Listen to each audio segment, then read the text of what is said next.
Good evening, church, on this Maundy Thursday service. I'd like to read to you Psalm 116, verses 1 through 2, and then verses 12 through 19.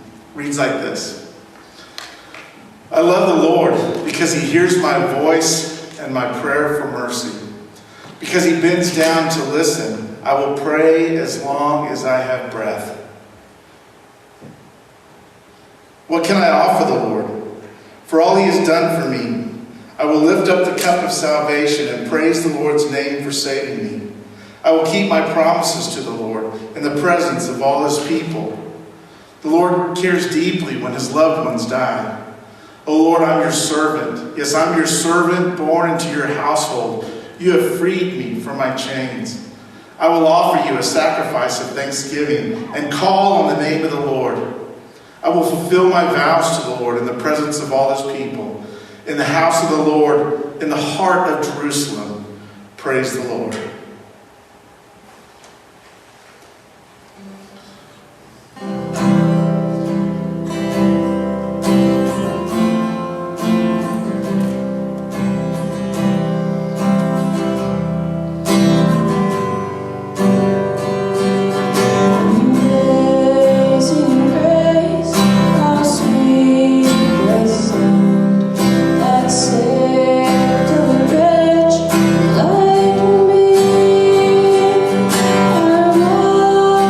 Was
thought I'd give a little quick description of why we celebrate Maundy Thursday. Maundy Thursday is also known as Holy Thursday of Passion Week. It's the day before Good Friday. And it's the day that is given to celebrate when Jesus had Passover with his disciples, known as the Last Supper. And so there are two kind of events that happened during Maundy Thursday. First, Jesus celebrated the Last Supper with his disciples and therefore instituted the Lord's Supper or communion, which we'll be sharing with a little later here in the service. And so some Christian churches observe a special communion service on Maundy Thursday in memory of Jesus and his disciples. We usually have communion by intinction, where we come up and share together as the body of Christ. Second, Jesus washed the disciples' feet on that evening. And again, set an example of humility and love. And again, I'll be talking about that here in just a little bit. But the word Maundy is derived from the Latin word that means command. And one of the things that Jesus did during this Last Supper is he sat and talked with his disciples, and he gave them the ultimate command, and that was this: they will know your disciples, my disciples, by your love for one another. That was the commandment. And so Maundy Thursday is the night that we celebrate when Jesus gave the disciples and then all of us followers who've come along in the body of Christ and the church, that we are to love one another. That's the only way the world is going to know that we stand out different from everybody else. Let's pray. Merciful Savior, we've traveled this long, dusty Lenten journey. Our feet are tired, dirty, aching, and calloused. You've shown us your love by becoming a humble servant. Humble us when we try to travel without you. Humble us when we believe some work is below us. Humble us when we're too proud to accept help or care or love. Humble us when we do not fully receive the gift of your amazing and bountiful grace. And I ask this in your Son's precious and holy name. Amen.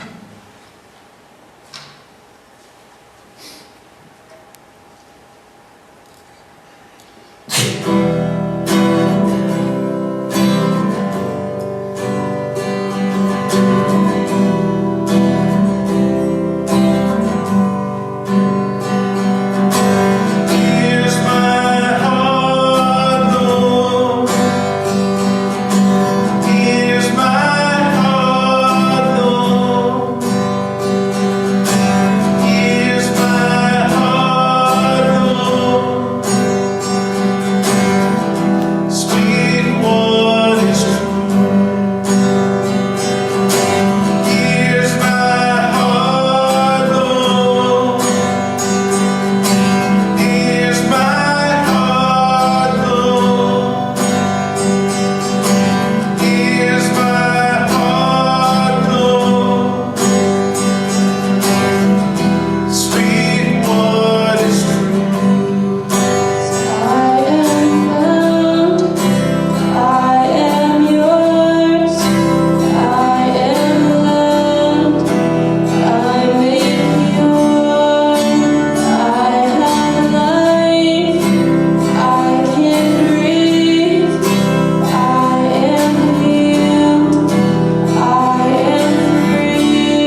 This week, being home more, I had the opportunity to watch some different speakers on TV, and one of my favorite guys that I like to watch his name is Erwin McManus.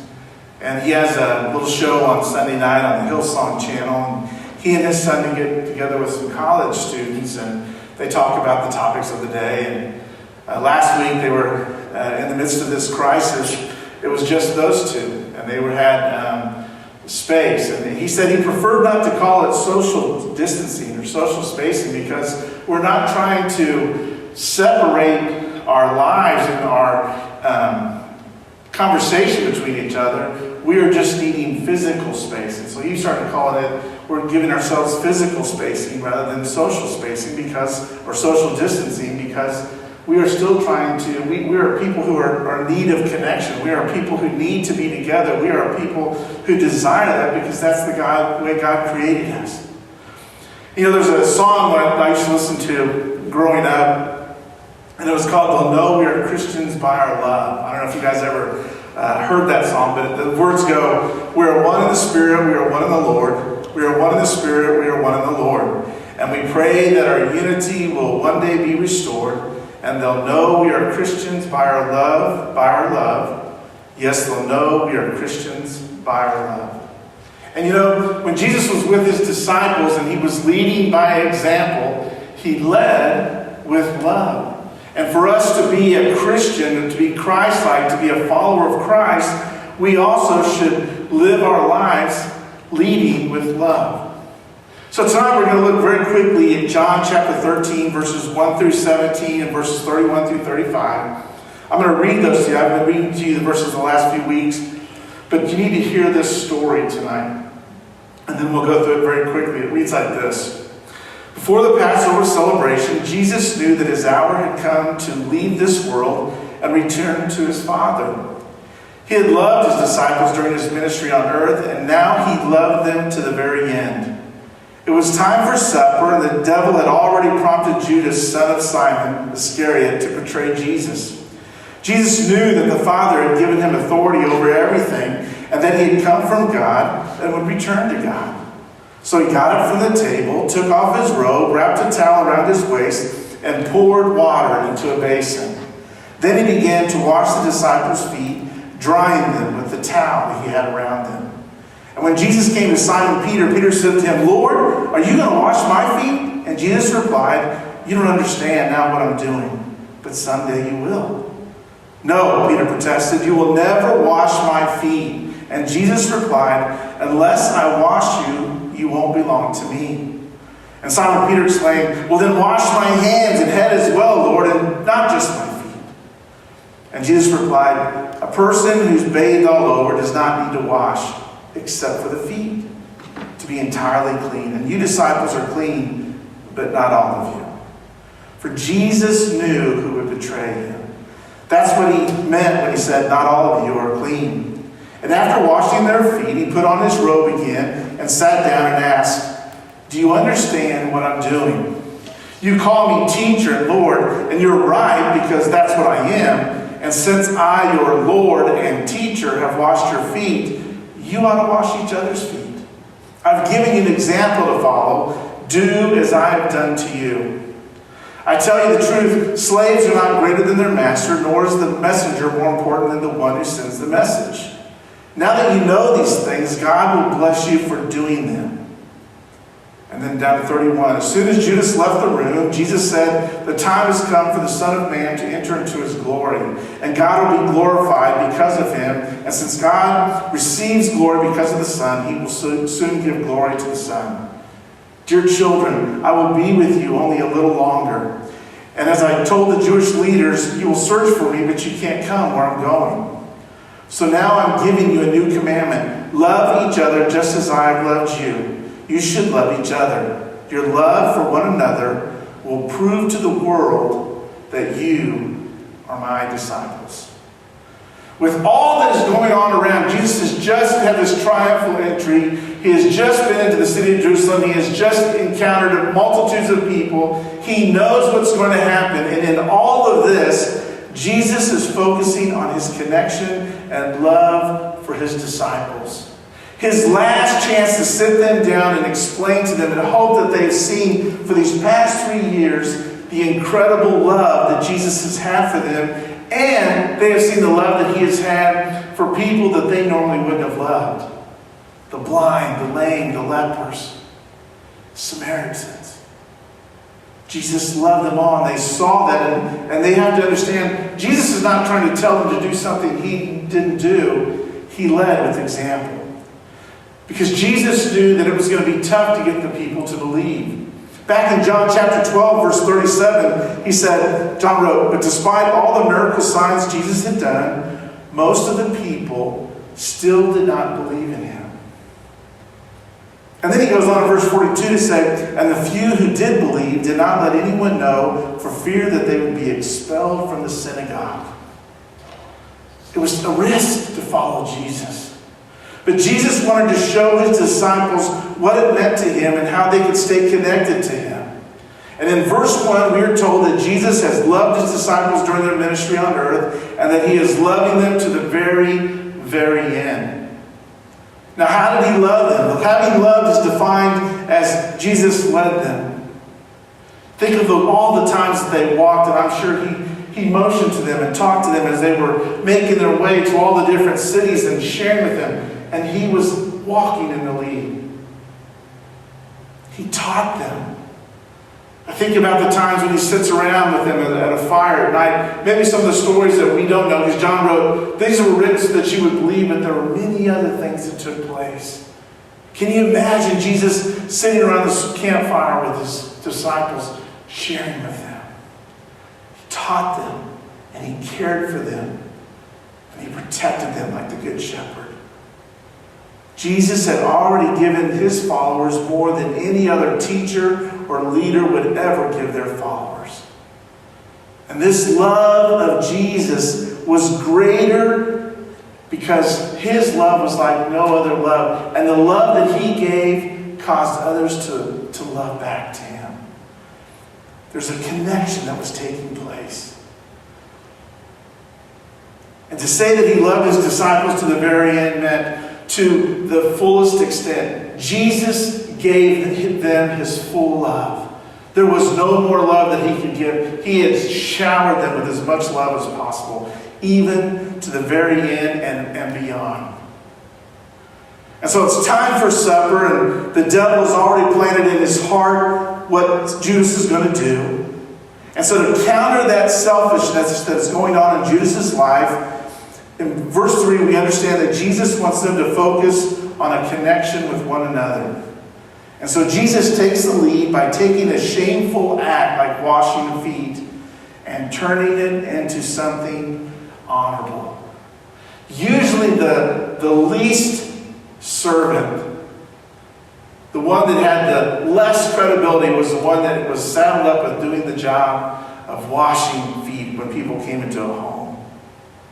But this act that Jesus is doing symbolizes an act of forgiveness in this community. Feet represented action. And Jesus is washing away their actions. Any of the times that they have failed Him, any of the times that they're going to fail, Jesus has eliminated that by washing their feet. And He is letting them know that their relationship is whole. And He is serving the disciples in a way that doesn't show weakness, but shows strength and authority. And you can tell by Peter's reaction that they probably thought he must have been a little crazy to do that.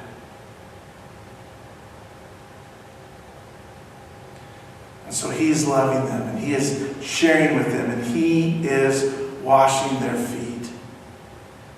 Now think about this too. Jesus is washing the disciples' feet, forgiving their act, even though He knows. Remember, Judas hasn't left yet. So He is washing Judas's feet despite knowing that Judas would betray Him. He is washing Simon Peter's feet, knowing that Peter's going to deny Him before sunrise. He is washing His disciples' feet, knowing that they entered that room that night, according to Luke chapter 22, debating on which one of them was the greatest. He washed their feet despite knowing that they wouldn't be able to stay awake in the Garden of Gethsemane and keep watch.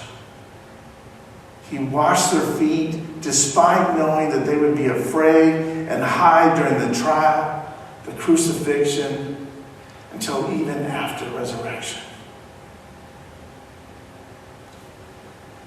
But he loved them anyway. And he was willing to show that full extent of his love.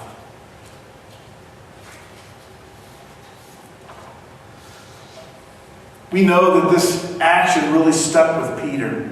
Think about it. Later on, Peter wrote a couple of books that we find at the end of the New Testament. And he writes in 1 Peter 5, "And all of you dress yourselves in humility as you relate to one another. For God opposes the proud, but gives grace to the humble."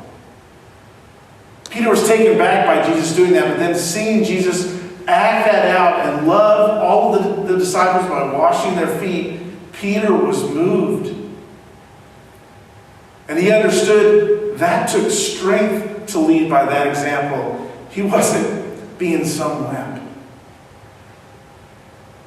And when Peter was reflecting back on trying to share his thoughts with the early church, that stuck out with him. And then later Jesus is talking with the disciples and he's sharing with them and he says, "Now you guys have called me teacher and Lord."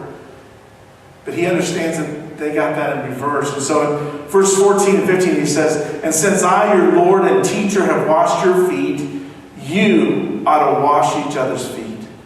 I have given you an example to follow. Do as I have done to you." Not do as I say, do as I do. I'm not asking you to do anything or experience anything that I haven't already experienced and felt. And then Jesus shows his great love for them by calling them dear children.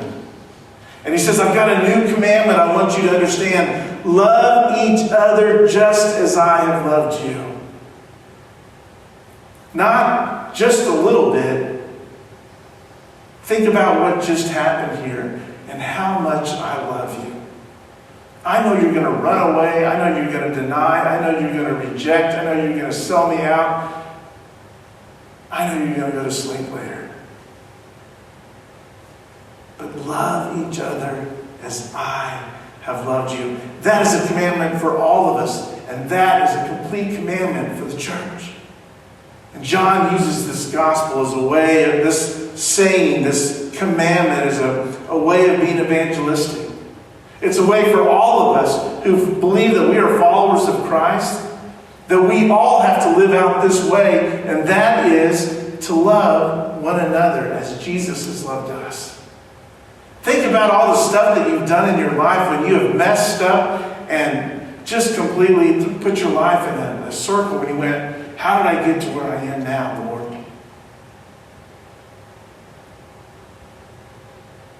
And if Jesus was here, he would wash your feet. You're forgiven. And you're loved. And I want you to remember that, and I want you to take that love and share it with the world.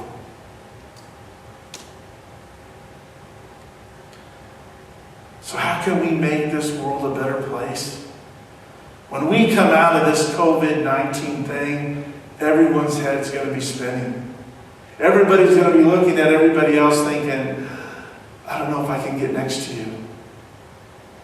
To be able to find some connection is going to be very difficult. But Jesus says, love them anyway.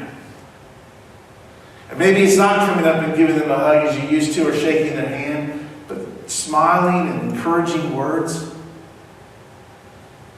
Remember, Jesus said, if you love me, in John chapter 14 he says this, if you love me, obey my commandments. And then I will ask the Father, and he will give you an advocate who will never leave you. He's the Holy Spirit who will lead you into truth. Think about that. You're not going to have to face anything alone. He's not sending you out there to say, well, you've seen my example. I know you love. Now go on out there. He says, I'm with you. I've got the advocate, the Holy Spirit with you. But stay connected to me.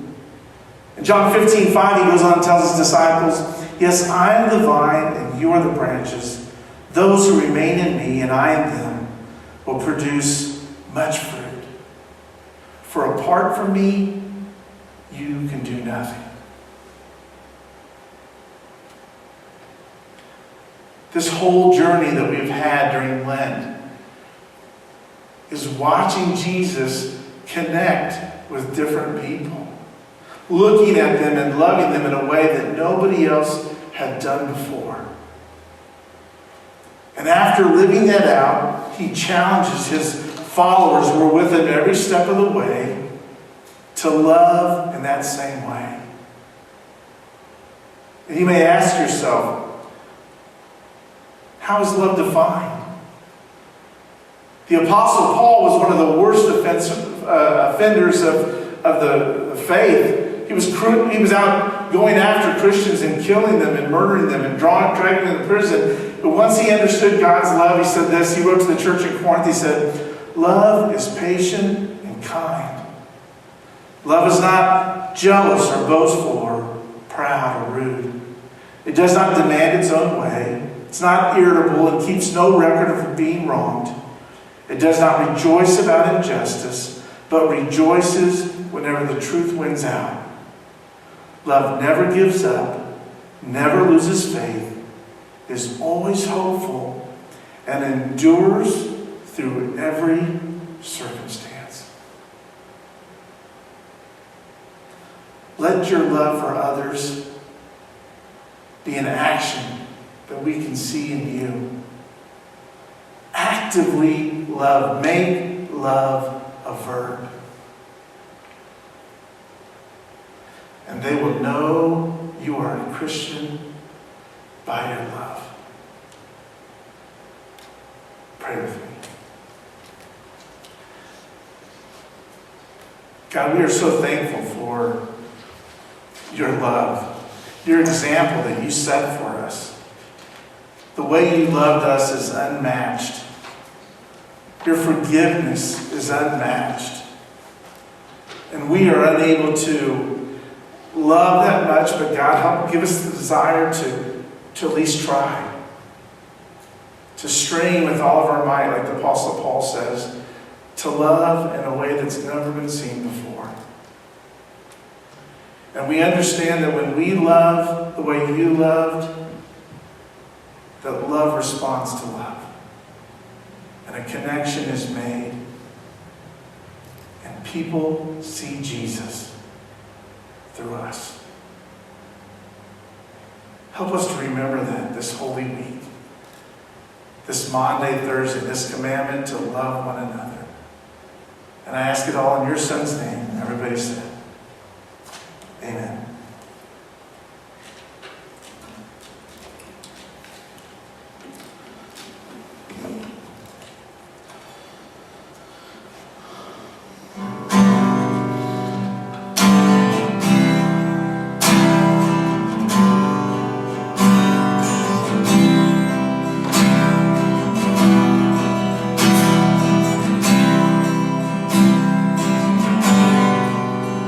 Are you hurting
Tonight we're going to close with communion. It's a chance for all of us to remember what Christ did for us. That He did show His great love for us. And that we in turn, because of that, should love others because of what He's done for us. And so on that night with His disciples in the upper room, after washing His disciples' feet, they moved to a table and they reclined there. And we are told that Jesus took bread and He offered it up to God and gave thanks. And then He broke the bread and He told His disciples that this represents my body that is broken for you, to take and eat in remembrance of me.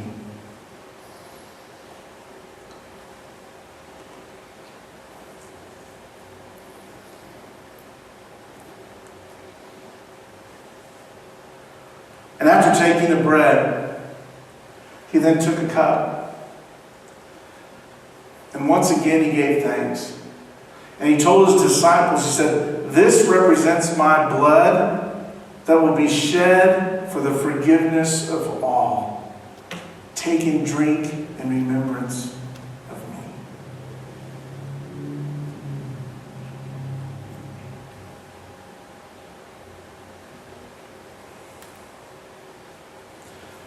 Thank you for sharing this Maundy, Thursday service with us. We look forward to sharing Easter morning and celebrating with you in your homes. God bless you.